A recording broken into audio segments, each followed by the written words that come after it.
LearningMeasure.tv, science and engineering podcast with emphasis on measurement. Brought to you by David Archer and LearningMeasure.com. Episode 19, Traceability.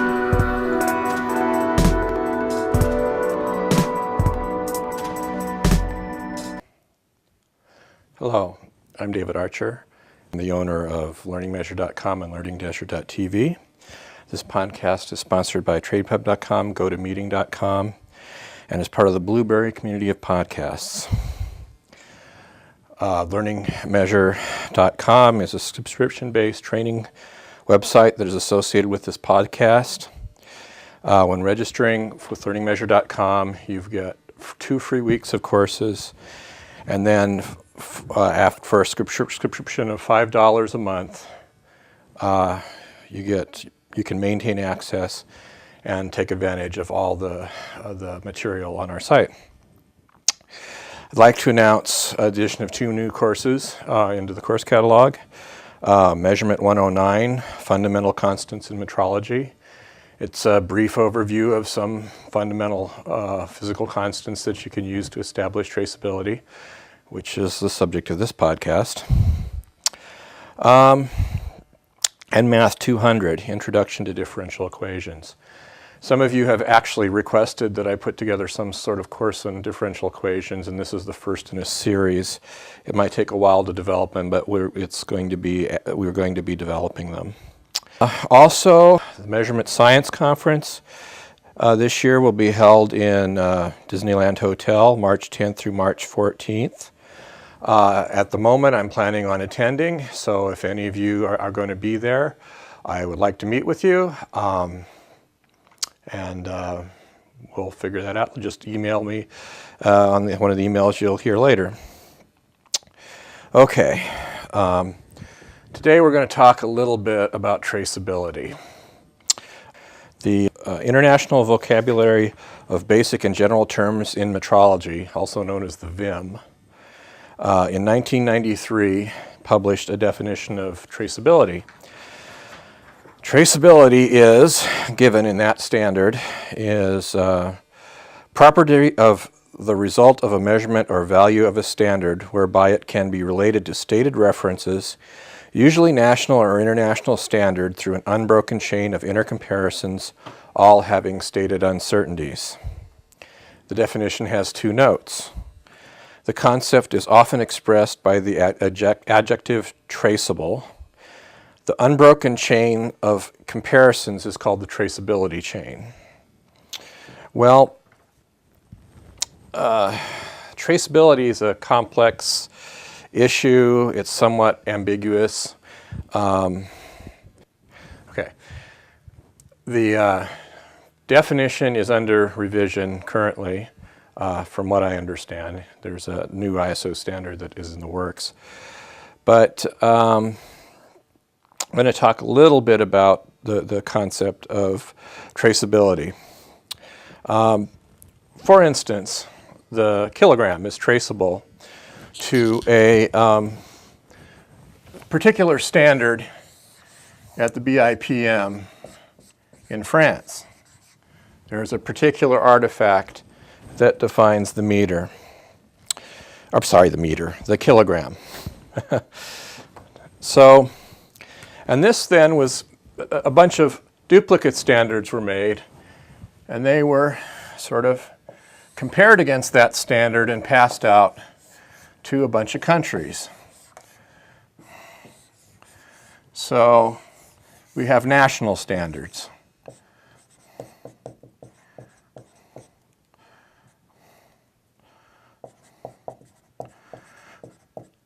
From that, and by the way, the VIM defines a national standard as standard recognized by a national decision to serve in a country as the basis for assigning values to other standards of the quantity concerned. Now, this might be used to then various companies and institutions might have their own standards calibrated. and so on. This is a traceability chain. And each step, there's going to be some uncertainty associated with this, and there's going to be some uncertainty associated with this. And then there might be, secondary cal labs or laboratories and so on. It could just, the chain could be as long as need be. And that's pretty much how the idea of now once you have national standards, you can have secondary standards and primary standards, and reference standards and working standards, which we'll talk about in a minute. Before I get too much farther, I need to do my little commercial thing here. Do you spend more traveling to meetings than you actually do meeting people? If your time is valuable, and whose isn't, then you need GoToMeeting. With GoToMeeting, you can instantly meet with anyone. All you need is a PC and an internet connection. During the meeting, your attendees will see on their computers what you show on your PC. It's like you're in the same room. Plus, it's totally interactive. You can all work together, make changes to a report, add slides to a presentation, even show someone how to fix their computer. Think of the time you'll save. No more driving or flying to meetings. Plus, you can hold as many meetings as you want for one low flat rate. It's a real money saver. The next time you're waiting in line at the airport, you'll wish you could meet online instead. So sign up right now to GoToMeeting free for 45 days. For this special offer, visit gotomeeting.com/podcast. That's gotomeeting.com/podcast. Try it free now. Okay. Now, there are other ways to get traceability other than just direct intercomparison, a chain of intercomparison to standards at like the BIPM. But we're going to talk about other types of standards. We'll talk about primary standards. You can have a primary standard, and it may or may not be traceable back to an international standard or a national standard. For instance, it could be something like Josephson junction voltage tandems, a quantum Hall effect resistor. It could be some other thing that's traceable through like natural physical constants or other or direct realization of the SI units. And a primary standard is defined in the VIM as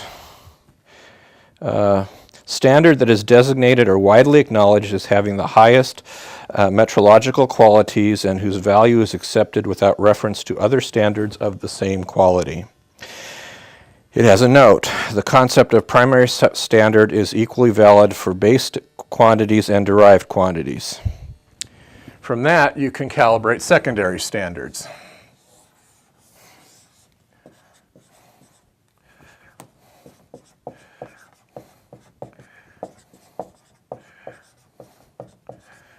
Now, a secondary standard is defined by the VIM as a standard whose value is assigned by comparison with a primary standard of the same quality. So you might be comparing a solid state voltage reference somehow to a Josephson junction voltage standard, for example, or somehow you've got a primary standard definition of the meter, and you're comparing it against that. Or possibly a triple point cell compared to some sort of reference thermometer. And then there's lower level standards that this might be used to calibrate reference standards. A whole bunch of them maybe. Reference standards. Okay. So these might actually be done inside a national lab. This might be done in regional companies or something. So reference standard is defined as a standard usually having the highest metrological quality available at a given location or in a given organization from which measurements made there are derived. Okay, so you have these reference standards out at other locations. And then there's usually another level below this, or maybe this might also be used to calibrate other reference standards. For instance, this might be a primary lab at a company if it's big enough, and these could be secondary calibration labs. And you could have tertiary labs as well, if you know. So you might have a lab and then like regional labs and then local labs, or this could be a country's primary, and these are companies, and then they use these to calibrate other standards. And below this is something called a working standard.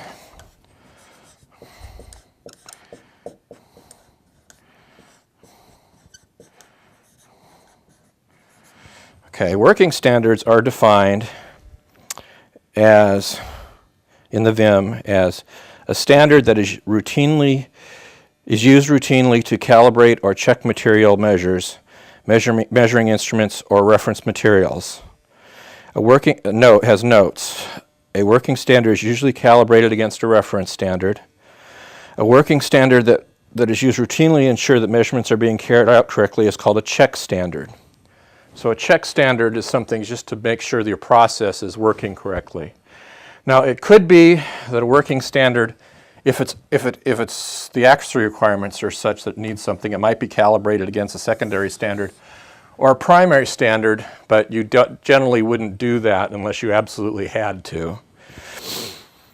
Okay, and then there's standards that are used to implement the intercomparisons. And those are defined as transfer standards, a standard used as an intermediary to compare standards. You know, there might be something used, the instrumentation used to compare the different levels of this hierarchy of calibration. And this goes right down to the measurement of whatever it is you're trying to measure. So, for instance, your bathroom scale. You start out with the BIPM national standards, go down to standards calibrated at a company. Finally, some sort of process at the end is used to check the calibration of the bathroom scale you buy at the store. So that would be a traceable measurement if you had the documentation to prove that at each step of the way there was an unbroken chain of intercomparisons.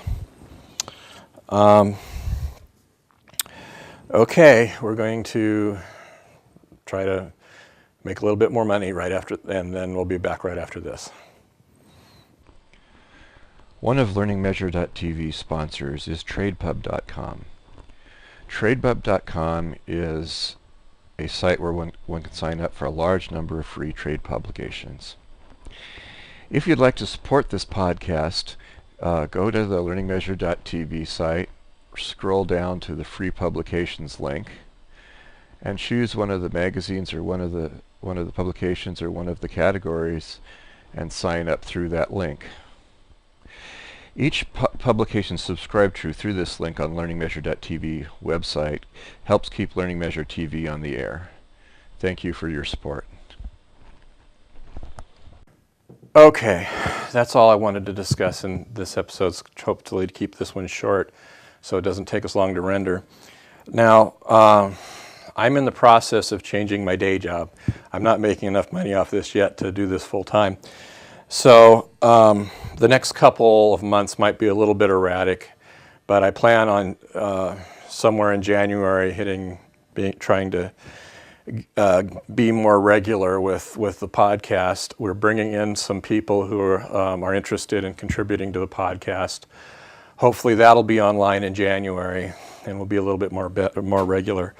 Same is true for those same people will be helping out with course development, I hope, on the training side of this. So anyway, I hope to see you all at the MSC. Hopefully that my plans don't change.